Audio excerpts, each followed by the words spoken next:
Neste país que ten 90.000 pisos baleiros, o señor Rueda propón que os galegos e galegas vivan en baixos comerciais que levan anos abandonados porque ninguén os quere. Viviría vostede nun deses baixos?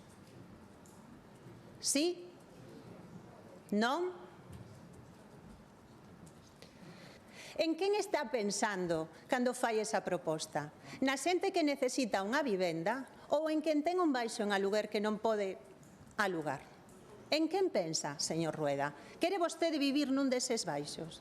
Mire, frente ás súas ocurrencias, nós xa lle decimos que temos propostas. Poña en marcha un plan de compra masiva de vivenda para poñela en alugueiro. Compre toda a vivenda protexida que se poña a venta e deixe de boicotear as declaracións de zonas tensionadas. Os galegos e galegas non queren vivir en baixos, queren vivir en pisos dignos, exactamente igual que vostede.